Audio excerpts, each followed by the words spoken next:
Good evening दोस्तों। कल हमने जान लिया था किडनी के स्ट्रक्चर के बारे में और पूरी चीजें उसके बारे में जान लिया था। आज आइए हम जानते हैं नेफ्रॉन के स्ट्रक्चर के बारे में, ठीक है ना। आप सभी लोग जानते हैं कि नेफ्रॉन किसकी यूनिट है, तो आपका आंसर होना चाहिए किडनी। ओके, ठीक है ना।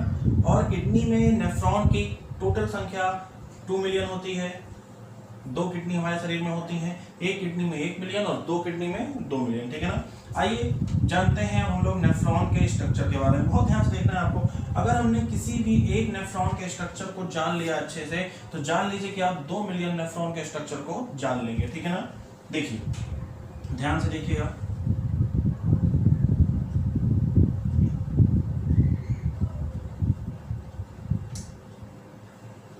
बहुत ध्यान से देखना है आपको, ठीक है।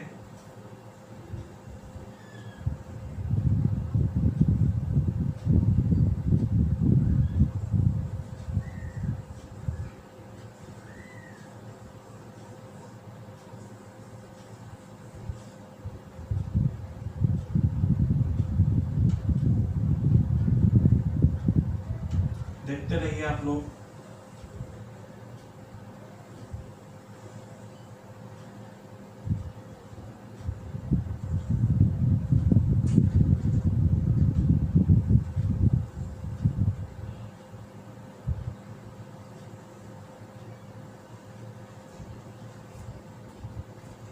ठीक है, आइए आगे देख लेते हैं। पहले इसका चित्र हम लोग बना लेते हैं, फिर इसके हर एक पार्ट के बारे में जान लेंगे, ठीक है ना। कोई दिक्कत की बात नहीं है।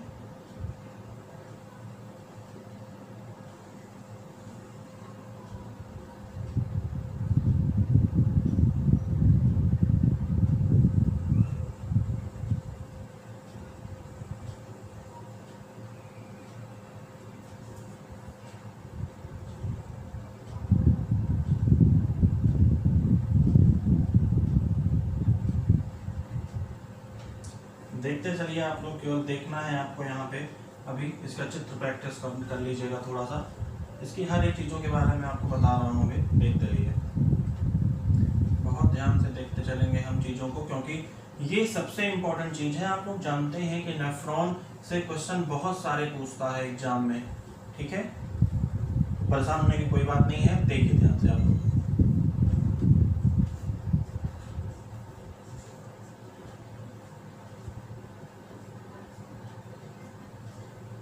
चलिए देखा जाए।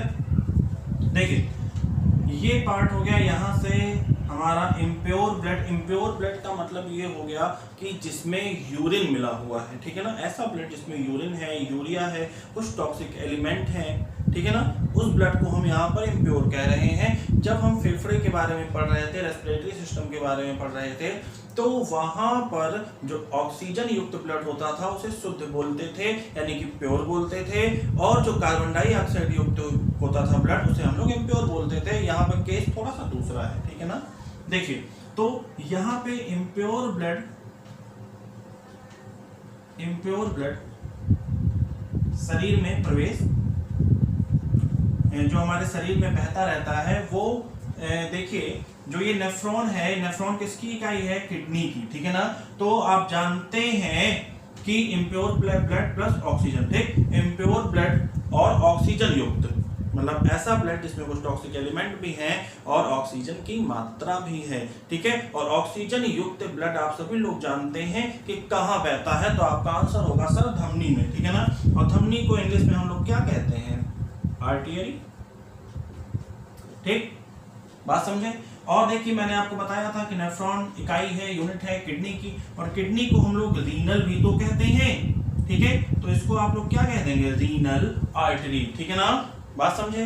अब देखिए, रीनल आर्टरी से होता हुआ ब्लड पहले इस पोर्शन में, जो आपको देख रहा होगा कि थोड़ा सा चौड़ा मैंने बनाया है, ठीक है, इसे कहते हैं अभिवाही धमनी। अभिवाही धमनी, ठीक, क्लियर। अभिवाही धमनी, ओके, ठीक। फिर यहां से जो ब्लड होता है वो जाता है इस पोर्शन में, ये जो आपको दिख रहा होगा, ये वाला पोर्शन, ठीक है ना। ये है कोशिकाओं का गुच्छा। क्या है? कोशिका गुच्छा, जिसे आप इंग्लिश में कह सकते हैं ग्लोमेरुलस।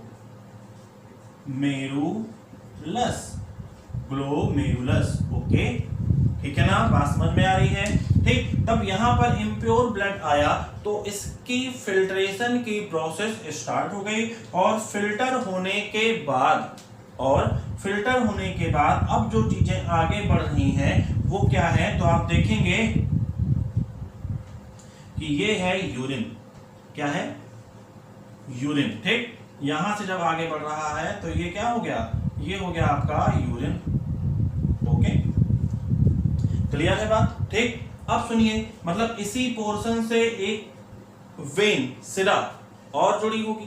ठीक है, जो देखिए, ध्यान से देखिए, आपको दिखाते हूं मैं। देखिए, इस प्रकार से एक सिरा यहां से जुड़ी होगी।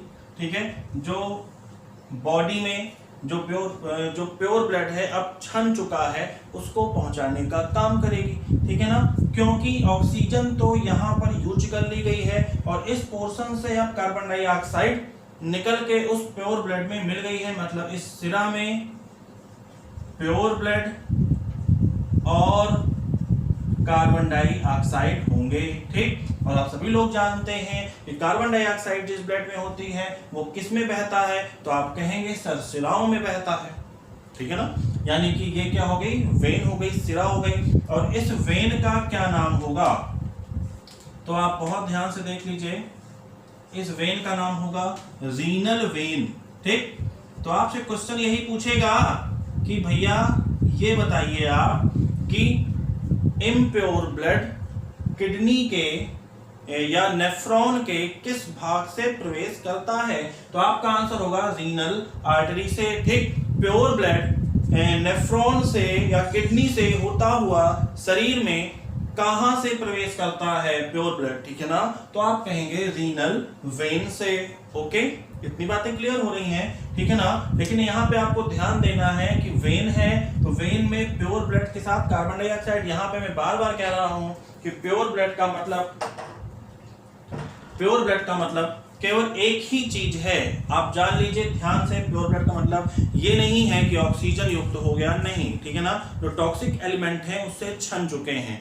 ठीक है, बात समझ में आ रही है? ठीक है, अब देखिए, फिर से वापस आइए यहाँ पे। देखिए, जब भी रीनल आर्टरी से ब्लड धीरे धीरे प्रवेश कर रहा है, पहले गया कोशिका गुच्छा में यानी कि ग्लोमेरुलस में, यहां से छनन प्रक्रिया स्टार्ट हुई। ठीक, छनने के बाद ब्लड प्योर हो गया और प्योर ब्लड रीनल वेन की हेल्प से कहां पहुंच गया, शरीर में। ठीक, और शरीर से होता हुआ आप कार्बन डाइऑक्साइड को लेकर कहां जाएगा, फेफड़ों में जाएगा और फेफड़े फिर से उसका शुद्धिकरण प्रोसेस करेंगे। ठीक है ना, क्लियर हो रही बात? ठीक है ना, अब यहां से चीजें जो ये आगे बढ़ रहा है, ये क्या है, ये है यूरिन।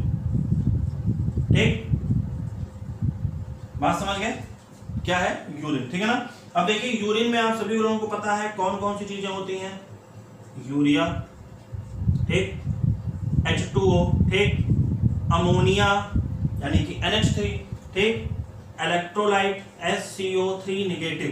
इलेक्ट्रोलाइट को आप इस प्रकार से लिख सकते हैं SCO3 नेगेटिव। ठीक, कैसे बनता है शरीर में इलेक्ट्रोलाइट, तो ध्यान से सुन लीजिएगा, नोट कर लीजिएगा। ग्लूकोज जब शरीर में इलेक्ट्रॉन के रूप में टूटता है, ठीक, ग्लूकोज जब शरीर में टूटकर इलेक्ट्रॉन को जनरेट करता है या इलेक्ट्रॉन के रूप में टूटता है, तो वही इलेक्ट्रॉन शरीर में इलेक्ट्रोलाइट के रूप में संचित हो जाते हैं। क्लियर हो रही बात? ठीक है, और मैंने आपको बताया था कि इलेक्ट्रोलाइट क्या करता है, कल की क्लास में आपको बताया गया है कि यह मस्तिष्क से संदेशों को पहुंचाने का कार्य करता है, या मस्तिष्क से संदेशों को तीव्र गति से पहुंचाता है, या मस्तिष्क से संदेशों को पहुंचाने में प्रत्येक सेल तक मदद करता है। ठीक, बात समझ में आ रही है, और सेल से मस्तिष्क तक भी संदेश को पहुंचाने में मदद करता है। ठीक है ना, इतनी बातें समझ में आ गई।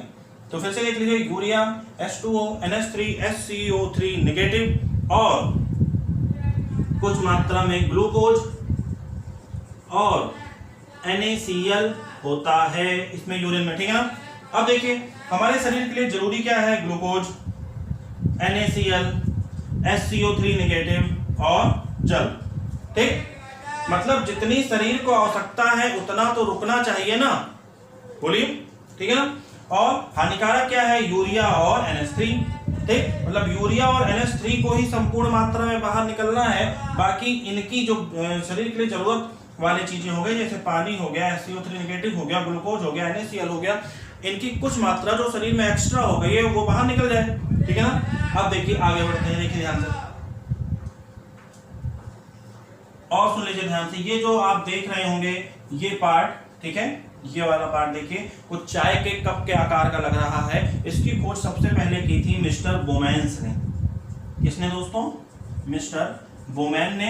और बोमैन ने जब खोज की तो इसका नाम उन्होंने अपने ही नाम पर रख दिया। नाम क्या रखा? Bowman's capsule. क्या नाम रखा? Bowman's capsule. ओके, ठीक है। अब बहुत ध्यान से देखना आपको, देखिए इस प्रकार से लूप बन रहा है, देखिए ध्यान से, ठीक है ना। तो देखिए इधर वाला जो लूप है इसको कहते हैं हम लोग PCT। क्या कहेंगे? PCT, ठीक। PCT का पूरा नाम मैं देखिए यहां लिख रहा हूं, ध्यान से देखिएगा आप लोग। देखिए प्रॉक्सिमल, इसीलिए बोलता चलता हूं मैं, प्रॉक्सिमल कॉन्वोल्यूटेड ट्यूब्यूल, ठीक। Proximal convoluted tubule. क्लियर हो रही है बात, ठीक है ना। पीसीटी का पूरा नाम क्या है? प्रॉक्सिमल कॉन्वोल्यूटेड ट्यूब्यूल, ठीक। अब देखिए करता क्या है, बहुत ध्यान से देखना आपको। यूरिन जैसे ही यहां प्रवेश करता है पीसीटी में, ठीक है ना, तो पीसीटी करता क्या है? तुरंत ही जो जरूरी चीजें हैं जैसे पानी हो गया, ठीक, SiO3 नेगेटिव हो गया, ग्लूकोज हो गया और NaCl हो गया, ठीक है ना, इनको छानकर पुनः बॉडी में भेज देता है, ठीक।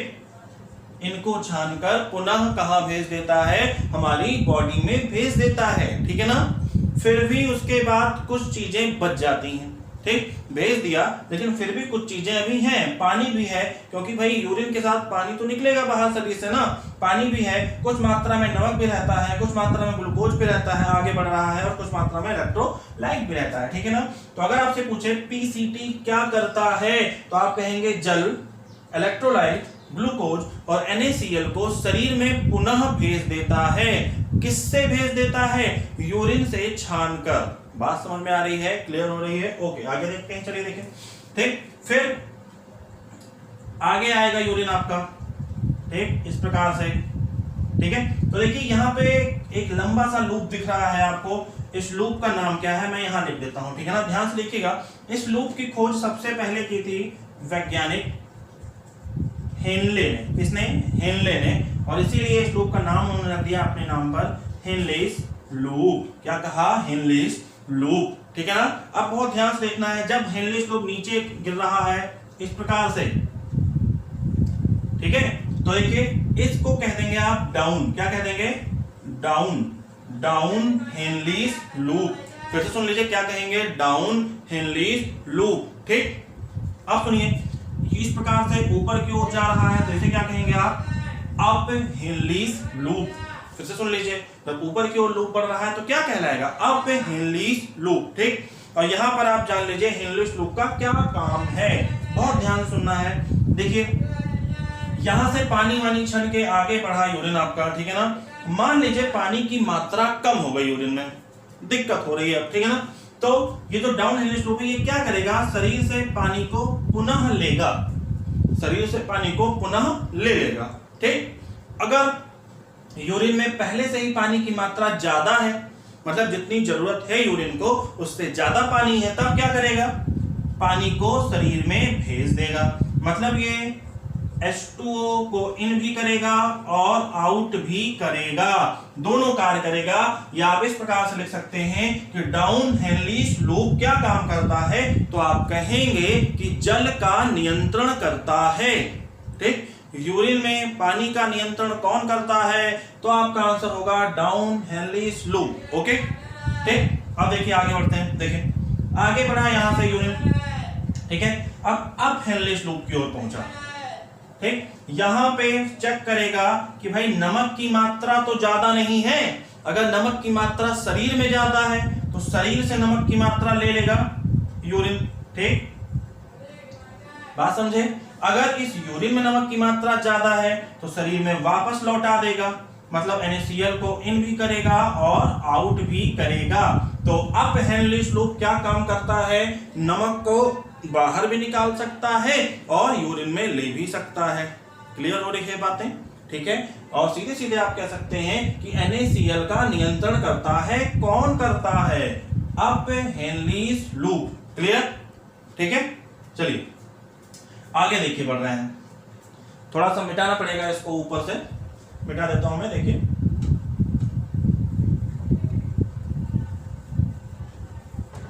ठीक है ना, आगे बढ़ रहे हैं। देखिए ये जो आप लूप देख रहे हैं, ये वाला पोर्शन, ठीक है ना, इसे कहा जाता है DCT। DCT का फुल फॉर्म मैं लिख रहा हूं सीधे यहां पे, distal convoluted tubule, distal convoluted tubule. Okay, ठीक है, क्लियर हो रही बात, डिस्टल कॉन्वोल्यूटेड ट्यूब्यूल। यहां पे क्या होता है, तो आप कहेंगे, अगर पूछे आपसे किडनी का फाइनल चेक पॉइंट, मतलब यूरिन कहां पे फाइनल रूप से चेक किया जाता है, या यूरिन का फाइनल चेक पॉइंट कौन सा है, तो आप कहेंगे डिस्टल कॉन्वोल्यूटेड ट्यूब्यूल। तो ऐसे आप लिख लीजिए, क्या है ये, फाइनल चेक पॉइंट, मतलब सभी चीजें सही हैं, नहीं है, NaCl की कहीं मात्रा ज्यादा तो नहीं हो रही है, पानी की मात्रा कहीं कम तो नहीं हो रही है, ठीक है ना, क्लियर हो रही है बातें। ओके, ठीक, तो फाइनल चेक पॉइंट, और इसका क्या नाम है, डिस्टल कॉन्वोल्यूटेड ट्यूब्यूल। इसको शॉर्ट फॉर्म में आप लिख सकते हैं DCT। क्लियर, ठीक। अब देखिए आप लोग आगे, इतना बना लीजिए, जरा सा इतना बना लीजिए, एक बार देख लीजिए इसको।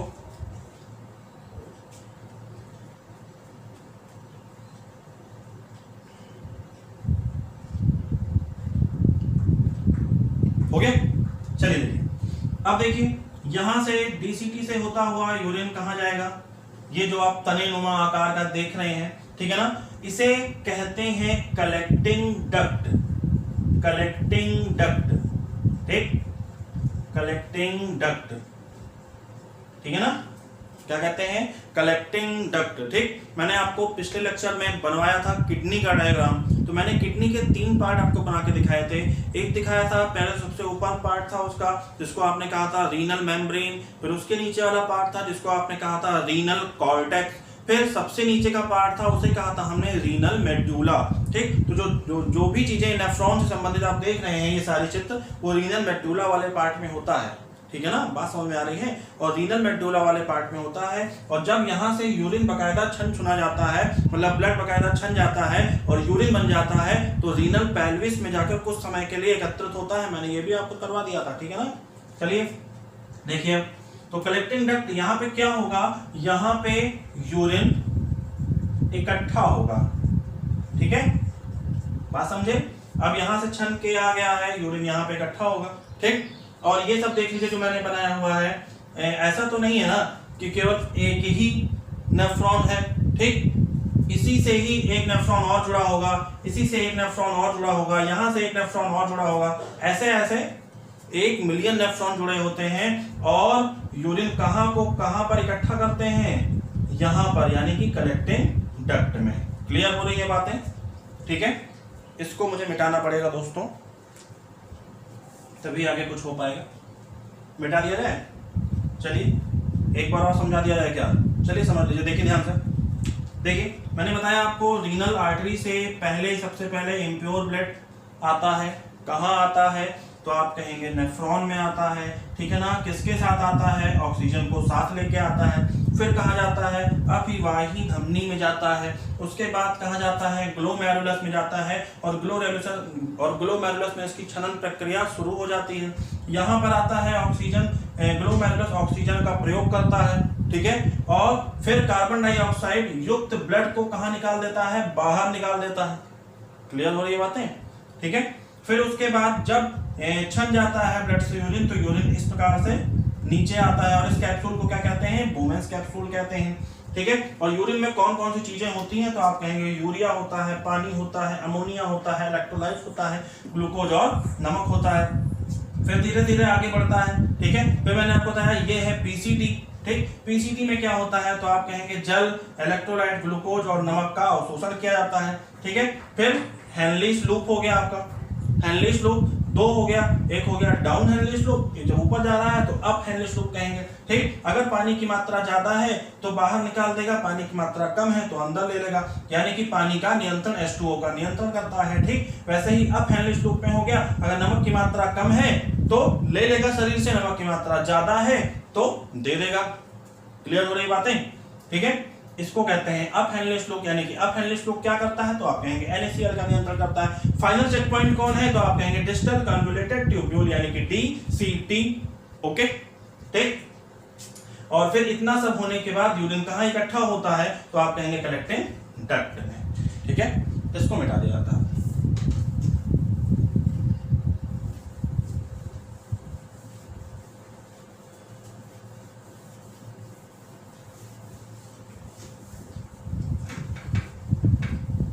अब सुनिए, इतनी चीजें आपने देखी हैं, ठीक, क्योंकि पानी की मात्रा की जब ज्यादा जरूरत हो रही है तो ज्यादा बढ़ा दे रहा है, ठीक है। पानी की मात्रा अगर यूरिन में ज्यादा हो जा रही है तो पानी को वापस शरीर में भेज दे रहा। कौन भेज दे रहा था, हेनलीज लूप भेज रहा था, ठीक है ना, डाउन हेनलीज लूप, ठीक है।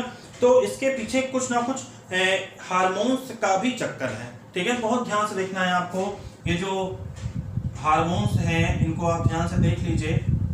देखिए हार्मोन, ठीक। सबसे पहले तो आप देखिए वेसोप्रेसिन के बारे में, वेसोप्रेसिन के बारे में, ठीक है ना।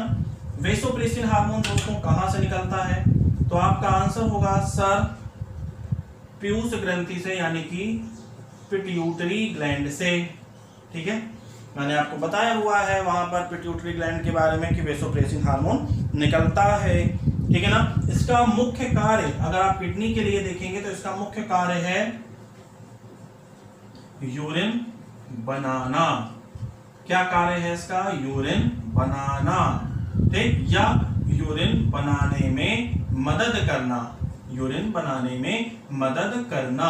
कौन मदद करता है, तो आप कहेंगे पिट्यूटरी ग्लैंड से निकलने वाला हार्मोन जिसका नाम है वेसोप्रेसिन, ठीक है ना। क्लियर हो रही बातें, ठीक है। अब देखिए वेसोप्रेसिन और क्या करता है, तो H2O की मात्रा का नियंत्रण, H2O की मात्रा का नियंत्रण, ठीक। मैंने आपको बताया था अभी वहां पर कि PCT जिसे आपने कहा था प्रॉक्सिमल कन्वोल्यूटेड ट्यूब्यूल, ठीक है ना, पानी को यूरिन से निकालकर शरीर में पहुंचा देता है, ठीक। तो वहां पर एक हार्मोन भी काम कर रहा होता है, उस हार्मोन का क्या नाम है, वेसोप्रेसिन। क्लियर हो रही है बातें, ठीक है, ठीक। तो आप कह सकते हैं कि जल की मात्रा को नियंत्रित करता है या जल को यूरिन से पुनः अवशोषित करने का काम करता है, ठीक है ना। अब देखिए दो हार्मोन और देखिए ध्यान से आप देखेंगे। पहला hormone mineral cortisol, mineral cortisol steroid, mineral cortisol steroid, ठीक, स्टेरॉइड या कह लीजिए आप स्टेरॉइड, स्टेरॉइड, ठीक, मिनरल कार्टिसोल स्टेरॉइड। और देखिए एक और इसी के साथ, उसका नाम है ग्लूको कार्टिसोल स्टेरॉइड। बहुत ध्यान से देखिए, बहुत अंदर की बातें हैं ये, अब आपके एग्जाम में पूछी जा रही हैं, इसीलिए बता रहा हूं। मिनरल कार्टिसोल स्टेरॉइड और ग्लूको कार्टिसोल स्टेरॉइड, ठीक। ये दो हार्मोन एक साथ काम करते हैं और करते क्या हैं, तो आप कहेंगे सोडियम और वाटर यानी कि पानी का नियंत्रण कहां पर, कहां करते हैं, तो कहेंगे यूरिन में करते हैं, ठीक है ना। सोडियम और वाटर का नियंत्रण करते हैं, कहां करते हैं, यूरिन में करते हैं। ये दोनों हार्मोन किस ग्लैंड से निकलते हैं, तो आपका आंसर होगा एड्रीनल ग्लैंड यानी कि अधिवृक्क ग्रंथि, एड्रीनल ग्लैंड। और मैंने कल आपको एक हार्मोन और बताया था एंटी ड्यूरेटिक हार्मोन, ठीक है, वो भी पानी का नियंत्रण कर रहा था। वो कहाँ से निकलता है? वो भी एड्रिनल ग्लैंड से ही निकलता है, याद रखिएगा, ठीक है। और अब सुनिए बहुत ध्यान से, मैंने आपको बताया था कि दो भाग होते हैं एड्रिनल ग्लैंड के, एक होता है कॉर्टेक्स और एक होता है मेडुला, ठीक है ना, क्लियर हो रही बातें। तो कॉर्टेक्स से मैंने कुछ हार्मोन बताए थे आपको 3 प्रकार के, एक बताया था एल्डोस्टेरॉल, एक बताया था कॉर्टिसोल और एक बताया था सेक्स हार्मोन, ठीक है। तो एक हार्मोन होता है एड्रिनल ग्लैंड जो निकलता है जिसका नाम है एल्डोस्टेरॉल। क्या नाम है दोस्तों? एल्डोस्टेरॉल, ठीक। तो एल्डोस्टेरॉल जो हार्मोन होता है वो भी पानी, जल और पोटेशियम और सोडियम का नियंत्रण करता है। कहां पर?